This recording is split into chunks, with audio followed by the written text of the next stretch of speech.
солҳои рушди иқтисоди рақамӣ ва инноватсия. Ина давраи шумо раста, давраи мо филолого, сиёсатшиносо гузашт, тамом. Давраи шумо расидааст, мега ки президент гуфта ки тамом аз соли 25 то 30 солҳо ина рушди иқтисоди рақамӣ, яъне иқтисоди рақамӣ чи цифровая экономика, хоб ёи ки инноватсия навоварӣ, технологияи нав.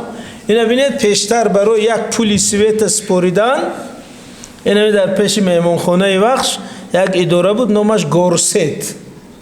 ҳамунҷа мерафтем пули света споридан, соаташ кати навбат буд, пули света меспорем.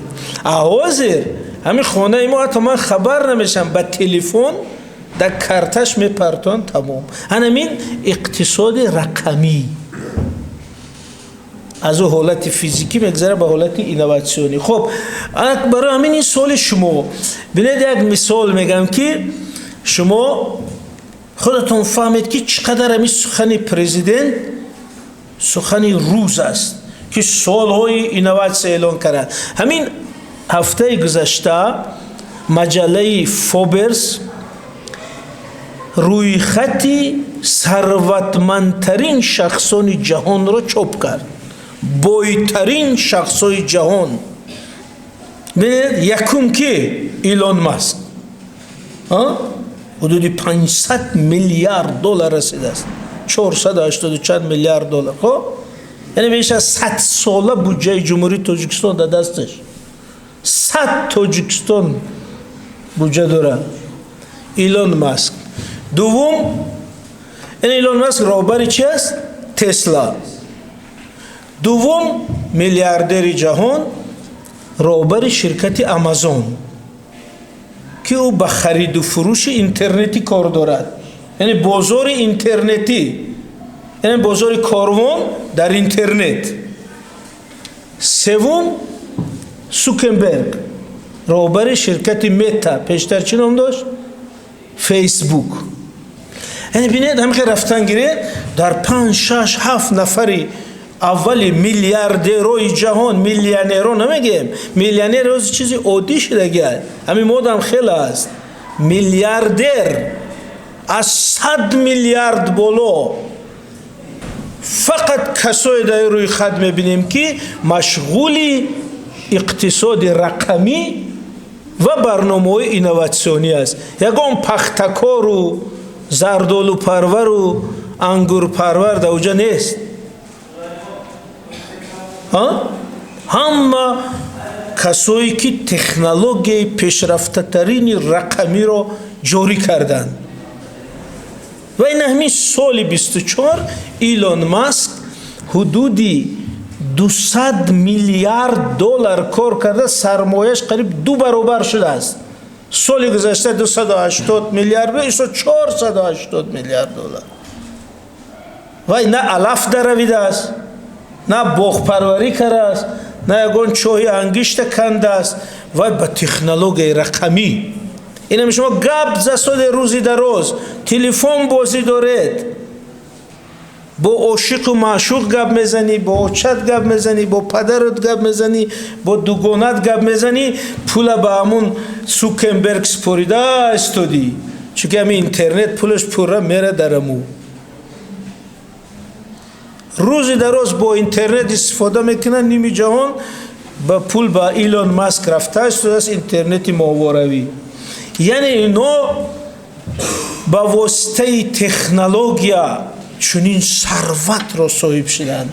بنابراین پرزیدنت گفتن که سالی اقتصادی رقمی اعلان میکنیم، رشد تکنولوژی اینواتسیونی اعلان میکنیم، یک وزارت شده، یک وزارتی مخصوص شاید شما اینجا کار کنید. انا برای همین یعنی که یک پیامی مهمی، همین پیام چی است؟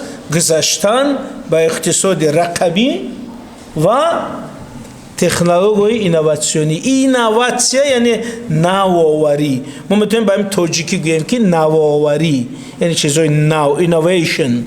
خب پس از همون روی خطی میلیاردرهای جهان دیدید. پس معلوم است که امروز جهان در دستی انا اونایست که تکنولوژی رو صاحبند. شما تصور کنید انا امین اگر یک روز امین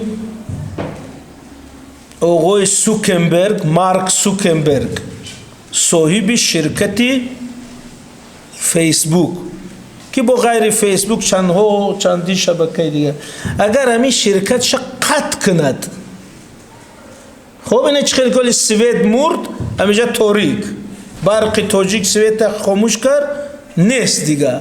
اگر همین شرکت سوکنبرگ فیسبوک خاموش کند، اینستاگرام خاموش کند، خب چی میشه؟ تمام جهان تشکر اگر مبادا اما اینترنت خاموش کند، تمام جهان دیگر نمیدونه چیکار کنه، ولی عاشق و معشوق ای علاقش میمونه، این هیچ گپ نه. همه بیزنس های الکترونی، همه بانک ها، همه سیستم های کاری همش به اینترنت وابسته، یعنی اونو عملا جهان در دست گرفتن. انا برای همین اگر ما از همین چیز قفا مانیم با او اقتصادی قدیمی که حالی هم بوغالتر و پولیت تا حساب میکنه، اگر همود مانیم ما قفا میمونیم، این نه تنها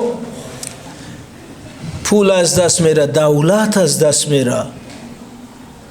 اوزیبینیدم پرزیدنت اوکراین همیشه برآمد کرد، گفت که مهمترین مسئله جهانی معاصر همین است که همین دولتت خریطه نابود نشود، چون هر لحظه امکان داره دولتت نیست شود.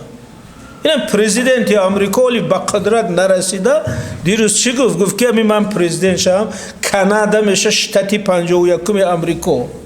رسما گفته است میگه کانادا یک دولت بزرگترین جهانه، سوم دولت بزرگه.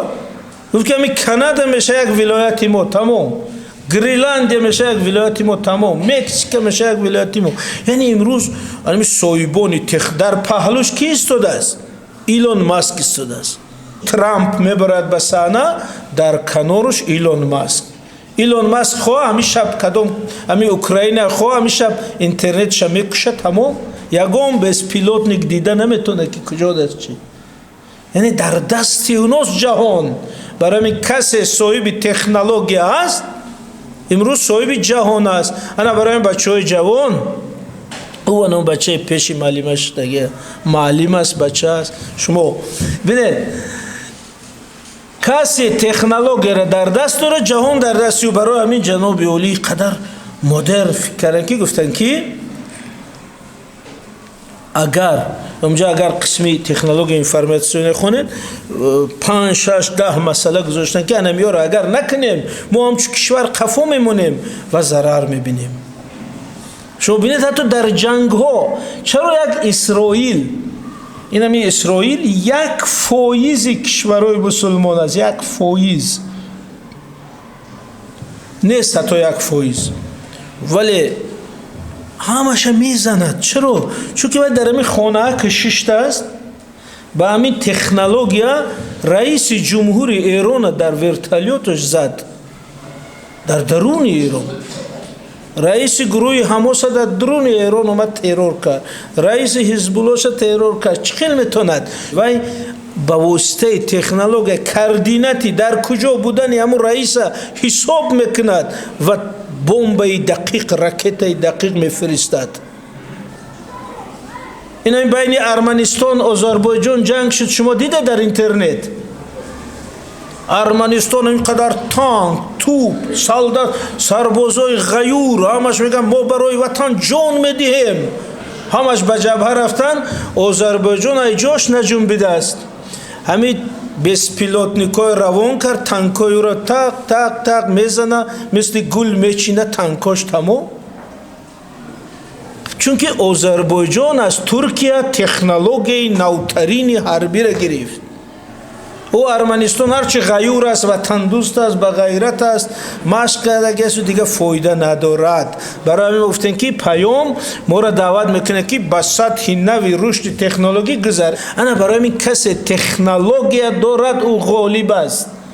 انا برای همین این پیام اینواتسیا، پیام قدرت ملی، فرق اساسیش از پیام‌های سال پیش همین است که این دیگه درباره مسائل جنجالی دولت سازی سیاسی کمتر است، اینجا اساساً درباره رشد تکنولوژی کشور گپ رفته است. در مرکز این پیام رشد اینواتسیونی کشور قرار داده است، زیرا جهان معاصر نشون می‌دهد که به رشد اینواتسیونی تمام دیگر نمیشه که دولت را نگاه داشت.